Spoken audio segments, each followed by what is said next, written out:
A lo largo de los años, Virginia y Pablo han sido foco de atención de los medios de comunicación, que no se cansan de publicar las fotografías, videos y entrevistas en las que aparecen juntos. Es cierto que tuvieron una intensa relación sentimental, pero también es cierto que en ese momento, en los comienzos de los años 80 del siglo pasado, él tenía una amante reconocida, Wendy Chavarriaga, y en forma esporádica, según me contaron Jerónimo y Ferney, también estaba con Alcira, reina del café, con la reina de Antioquia, con Luz Ángela, reina de Medellín, y con una voleibolista de Caldas. Y estaba por llegar otra, que haría historia con él, Elsie Sofía, reina de la ganadería. Todas al mismo tiempo. En el otro lado de la mesa estaba yo. En ese escenario apareció Virginia, a quien conocí una noche de comienzos de septiembre de 1982 en el Hotel Hilton de Bogotá, en una reunión de Pablo con los congresistas Jairo Ortega y Alberto Santofimio Botero. Mi marido le había hecho caso a Santofimio, quien le había hablado de Virginia y de su influencia en los círculos políticos, sociales y periodísticos de la capital. Virginia, Santofimio, Ortega, Pablo y yo nos sentamos en una sala del hotel, y me limité a escuchar sin emitir opinión.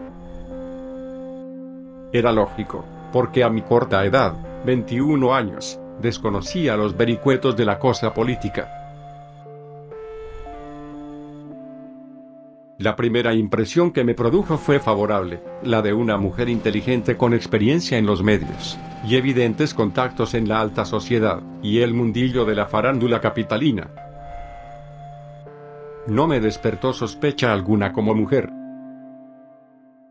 Él sabía perfectamente que ella podría ser su pasaporte para ingresar a la élite bogotana, la clase que dominaba el país, porque estaba obsesionado con sentarse a la mesa con los cacaos de los partidos políticos tradicionales, y ella era el vehículo perfecto para lograrlo.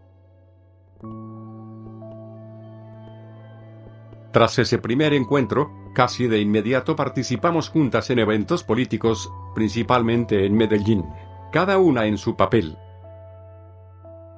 Considero que no se equivocaron al contactarla porque cumplió con lujo de detalles su rol, y en muy poco tiempo se notó que la imagen de Pablo tomó fuerza pública.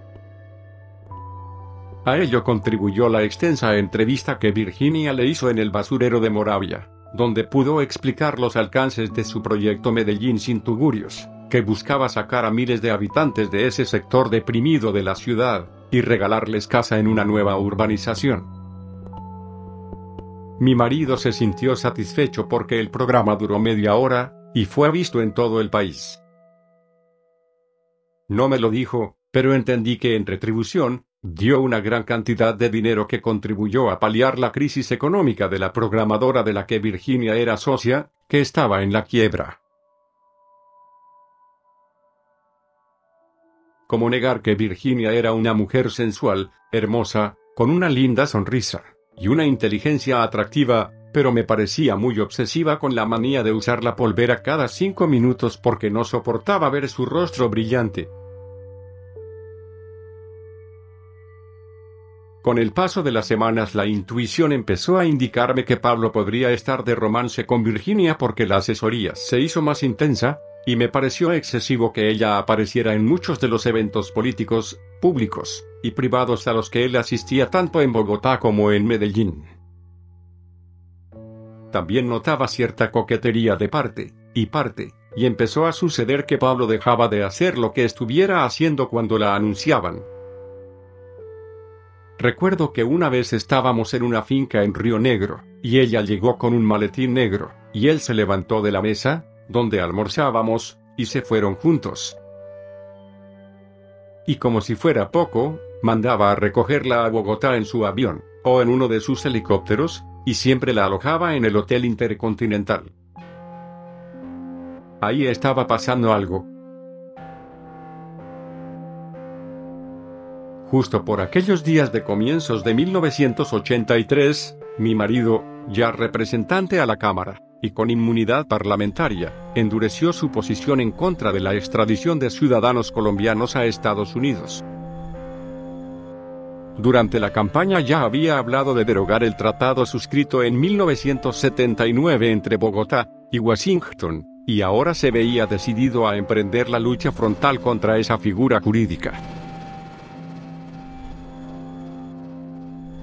El escenario más apropiado para hablar de ese tema fue la nueva discoteca Kevin's, inaugurada en febrero de ese año por José Antonio Ocampo, más conocido como Pelusa, su gran amigo. A partir de ese momento, el moderno y lujoso rumbeadero, situado muy cerca del Hotel Intercontinental, se convirtió en el lugar preferido de mi marido, que se la pasaba allá en las noches con sus amiguitas, y realizaba reuniones con todo tipo de personajes. Fue en Kevin's donde Pablo organizó el famoso primer Foro Nacional contra la Extradición, al que asistieron más de 300 personas provenientes de todo el país. Sucedió en la segunda semana de abril de ese año, y en la mesa principal, entre otros, se sentaron el padre Elías Lopera, el ex magistrado Humberto Barrera Domínguez, Virginia Vallejo, y mi marido. Yo no asistí, pero los medios de comunicación publicaron con cierto despliegue la noticia, y por primera vez un medio de alcance nacional, como la revista Semana, publicó un artículo sobre el evento, acompañado de un perfil de Pablo. El reportaje fue titulado Un Robin Hood paisa, y era la primera vez que los periodistas de Bogotá se fijaban en mi marido, a la vez que se hacían preguntas sobre el origen de su fortuna. Según supe luego, el encuentro de Kevin's fue un éxito, pero más de uno de los asistentes comentó en voz baja la manera como Virginia y Pablo se coqueteaban. Mi corazonada respecto de que entre ellos había algo seguía latente, y habría de confirmarla muy pronto, cuando Pablo canceló abruptamente un paseo a la hacienda Nápoles con Gustavo, nuestros hijos, y varios invitados, y dijo que las esposas no podíamos viajar porque él y sus amigos harían una gira política por varias localidades del Magdalena Medio. La excusa me pareció falsa, y se me ocurrió llegarles de sorpresa a Nápoles con las esposas de los contertulios de Pablo y de Gustavo. Todo estaba listo para el viaje, pero en el último momento decidí no ir porque surgieron varias preguntas que me asustaron. ¿Dejaría a Pablo si lo encontraba con las manos en la masa? ¿En qué lugar quedaría mi imagen si se armaba un escándalo? También pensé que no lo iba a dejar si lo pillaba en otra infidelidad. Preferí resguardar mi papel de mujer y señora. Finalmente, la comitiva de mujeres engañadas, entre ellas una de mis hermanas, viajaron a la hacienda A, donde llegaron pasadas las 8 de la noche de un sábado. La escena que encontraron al llegar era patética. Alrededor de la piscina estaban los amigotes de Pablo con varias mujeres en diminutos bikinis, y mi marido con Virginia en el segundo piso de la casa, es decir, en nuestra habitación. Nuestra habitación. Punto. Quedé horrorizada al escuchar el corto relato de mi hermana, que llamó desde el teléfono de la hacienda. Pero la comunicación se cortó abruptamente porque Pablo le colgó el teléfono. De todas maneras, alcanzó a contarme lo que necesitaba saber. No podía creer que Pablo hubiera llegado al límite del irrespeto de violentar nuestra intimidad en la hacienda. Pablo llegó 2 días después a nuestra casa en Medellín, y obviamente me encontró muy enojada, muy dolida. No quería ni mirarlo porque no podía entender que empezara un romance con una mujer justo cuando él y yo asistíamos muy juiciosos a un tratamiento para quedar embarazada vía inseminación artificial. Hasta ese momento había tenido al menos 3 pérdidas, y por eso consultamos al mejor ginecólogo de Medellín, Byron Ríos, que nos impuso un duro régimen de citas, varias veces a la semana, a las que Pablo no llegó tarde a ninguna, además de que se le notaban el amor y la decisión de tener otro hijo. ¿Cómo era posible que un hombre, que hacía un esfuerzo tan genuino para ampliar su familia, tuviera la desfachatez de jugármela con otra? Con todo, los días pasaron, y una vez más pasé por alto esta nueva infidelidad, con la discoteca Kevin's ahora gravitando en nuestras vidas porque era sabido que unas veces Pablo estaba allí con Virginia, otras veces con Wendy, y otras con otras. En medio de esas circunstancias tan complejas llegó por esos días la buena noticia de que el tratamiento había funcionado, y nuevamente estaba embarazada. Pablo se puso muy feliz cuando le conté, y me abrazó como nunca porque íbamos a tener otro hijo.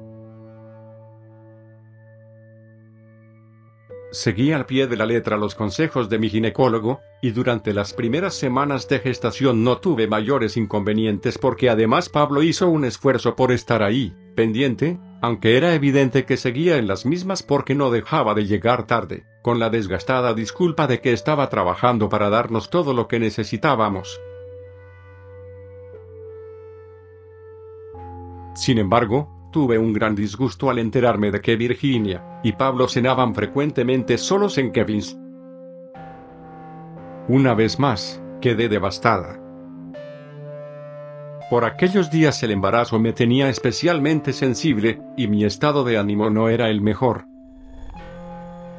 La furia que sentí fue incontenible, y pese a que el médico me había prohibido conducir, salí corriendo a Envigado a buscar a la tía Inés, a mi paño de lágrimas, a pedirle consejo, a contarle del daño que me causaba Pablo con sus infidelidades, con su falta de consideración. En el trayecto me llevé un gran susto porque estuve a punto de atropellar a un joven. Cuando llegué a la casa de la tía Inés, y le conté lo que había sucedido, se preocupó al verme tan desesperada, y casi no logra convencerme de dejarla manejar para acompañarme de regreso. Tampoco terminó bien el romance de mi marido con Virginia Vallejo, aunque su relación de más de 5 años tuvo momentos que parecieron sacados de una telenovela. Como en 1987, cuando las revistas del Corazón y la farándula empezaron a hablar del matrimonio de la reconocida presentadora de televisión Virginia Vallejo con el empresario Pablo Escobar. Uno de los titulares decía: Virginia Vallejo se casa con un millonario. Ese millonario era Pablo Emilio Escobar Gaviria, mi marido, casado conmigo por la iglesia y por lo civil. ¿Cómo se iba a casar sin siquiera haberse separado de mí? Recuerdo que durante ese año Pablo estuvo libre de apremios judiciales porque la Corte Suprema de Justicia había fallado a favor de una demanda contra el Tratado de Extradición con Estados Unidos, y el gobierno no tuvo otra opción que cancelar las órdenes de captura con fines de extradición contra él y varios de sus socios. Eso permitió que durante 3 meses de 1987 Pablo estuviera con nosotros en el edificio Mónaco. La publicación del inminente enlace de mi marido con Virginia me dejó en estado de shock. Era una situación muy humillante porque mis compañeras de colegio y algunas amigas empezaron a llamarme a preguntar si era cierta la noticia. Con poco éxito intenté responder con sarcasmo, y me limitaba a decir que Pablo llegaba a dormir todas las noches, y aún no me había informado de su nueva boda. Me sentía impotente, llena de ira, desconsolada, frustrada como mujer. La prensa sensacionalista no paraba de especular, y durante varias semanas no soltaron el jugoso tema. Un artículo publicado en un periódico especializado en asuntos del corazón, dijo respecto de Virginia: según nos comentó una persona allegada a la conocida animadora de televisión, esta ya se encuentra preparando su ajuar, en el cual ha invertido cerca de $1 millón. Y sobre mi marido aseguraba: Escobar Gaviria, de recia estirpe antioqueña, está considerado uno de los hombres más ricos de Colombia. Tiene 38 años, se inició en el mundo de los negocios a los 33, y ahora tiene intereses en numerosas empresas nacionales.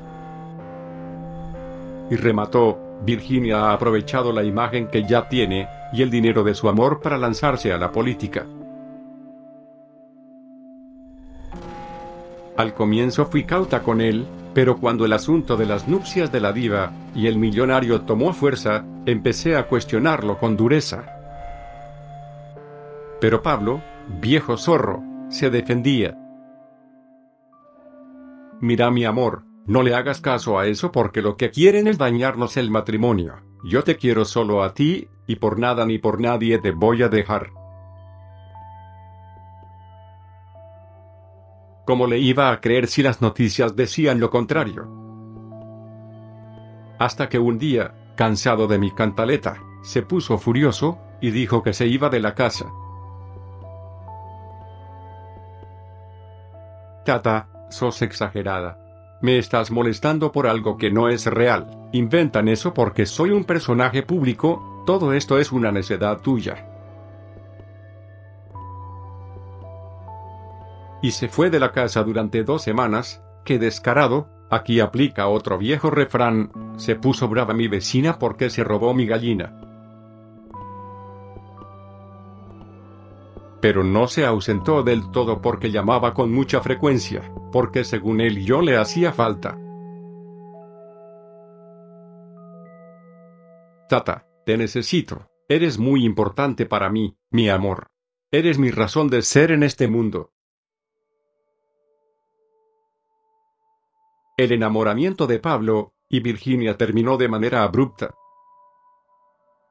No debió ser fácil para ella asumir el rechazo de su amante, que una noche dio la orden de negarle la entrada a la hacienda Nápoles. Según me contaron en las averiguaciones que hice para este libro, ella llegó en un campero con su conductor, y uno de los porteros le dijo que no podía ingresar. Eran cerca de las 8 de la noche, y ella vestía un traje elegante y zapatos altos. Desconcertada, y llorando, se dirigió a la finca de Alfredo, el amigo de Pablo, situada a 8 kilómetros de Doradal, donde ella y mi marido habían estado en varias ocasiones. Una vez allí le preguntó a Alfredo si sabía la razón por la cual había orden de no dejarla pasar en Nápoles, y él respondió que no tenía idea. Claro que sí sabía. Pablo había confirmado que ella le había sido infiel con Gilberto Rodríguez Orejuela, uno de los capos del cartel de Cali. Luego, Virginia preguntó si Pablo estaba en la hacienda en ese momento, y él respondió con otra negativa. Alfredo se dio cuenta de que Virginia no tenía dónde quedarse esa noche, y la invitó a quedarse en la finca y regresar al día siguiente a Bogotá. También le ofreció algo de comer porque en ese momento estaba haciendo un asado para varios amigos que habían llegado de visita. Ella aceptó, y luego de comer carne con papas saladas fue a acostarse. Salió a las 7 de la mañana, y su rostro reflejaba una mezcla de furia y tristeza. El secreto que guardé por años. Tuve que conectarme con mi historia, y sumergirme en las profundidades de mi alma para tener el coraje suficiente que me permitiera revelar el triste secreto que había guardado durante 44 años. Una noche, en las emociones que despierta escribir, y cuando la premura del cierre de este libro no daba espera, decidí abrirle mi corazón a Sebastián, mi hijo. Enterarse de este secreto fue devastador para él, pues tenía la percepción equivocada de que su papá y su mamá habían vivido una relación bastante menos cruel que la que decidí revelarle. Desde entonces, el vínculo que mi hijo sentía hacia su padre no volvió a ser el mismo. Punto. Le conté a Sebastián que en ese entonces yo tenía 14 años, y Pablo, mi novio, 25. Un día me abrazó, me besó, y en ese momento me sentí paralizada y helada del miedo.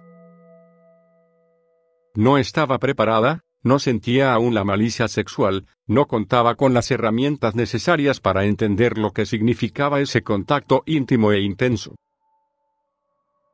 Pasaron 3 semanas, y sin imaginar los efectos secundarios muy pronto me di cuenta de que algo extraño me sucedía, pero jamás se me ocurrió pensar que estuviese embarazada.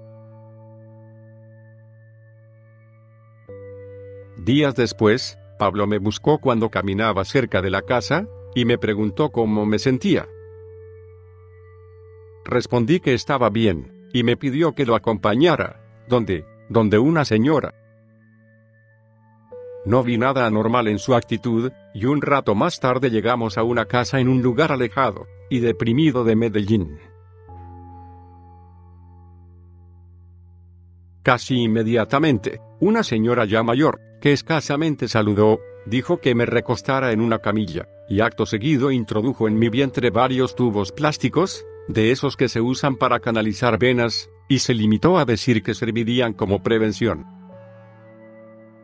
En mi ingenuidad le pregunté, ¿prevención de qué? Y respondió con seguridad de que puedas estar embarazada. Luego, la señora me dijo que debía tener mucho cuidado, y cuando comenzara a sangrar debía sacar los tubos plásticos. No sabría definir bien ese momento, pero no entendía nada, solo obedecía en silencio. Luego de la intervención, Pablo me dejó en la casa, y me pidió que siguiera al pie de la letra las recomendaciones, y lo mantuviera informado si algo pasaba. Pero no era tan fácil manejar esa situación porque en casa éramos 8 hermanos, y solo había un baño, así que teníamos que usarlo sin mayor demora. Durante los siguientes días me acosté con esos cuerpos extraños dentro de mí, y tuve que ir al colegio así para que mi madre no sospechara nada. Estaba con dolores intensos, pero no podía contarle nada a nadie. Solo le pedía a Dios que aquello terminara pronto. Después de contarle a Sebastián, tuve muchas dudas sobre si debía decirle a Manuela. Ya a lo largo de nuestras vidas le había ocultado cosas para evitarle aún más dolor, pero consideré que había llegado el momento. La reacción de Manuela fue muy fuerte porque hizo varias preguntas que no pude resolver respecto a por qué Pablo hizo lo que hizo sin preguntarme, y por qué no me advirtió los riesgos de practicar un aborto en esas condiciones. La conducta de Pablo le pareció aún más reprochable porque pudo poner en riesgo mi salud e incluso afectar mi capacidad de tener más hijos. La charla de mujer a mujer con mi hija se hizo más dolorosa cuando ya no tuve más argumentos para explicar por qué dejé pasar tanto tiempo para contarles. Respondí que jamás había hablado con nadie de ese tema, ni siquiera con mi mejor amiga, porque un aborto todavía hoy es catalogado como un pecado imperdonable. Pensé en irme con este secreto a la tumba. Al revelar lo que sucedió busco enfrentar mi pasado, y asumir la responsabilidad. No me siento cómoda autorretratándome como una víctima de mi marido por el gran respeto que les debo a sus otras víctimas. Fueron muchas las preguntas que no me atrevía a hacer, que tuve que callar porque en el hogar de mis padres no hubo un espacio para dialogar, para ventilar cosas como la que me ocurrió por los condicionamientos culturales y morales. Era un tabú, un tema del que no se hablaba. Confieso que todo esto sucedió porque estaba alejada totalmente de la realidad. En las terapias del trauma a las que asisto con regularidad, le pregunté a mi doctor después de darle detalles, y respondió que lo que me pasó debe ser considerado una violación. Es que en aquella época década del 70, vivíamos en un contexto social en el que tener relaciones sexuales con el novio era toda una transgresión, algo muy mal visto, especialmente en una familia con hondas creencias religiosas.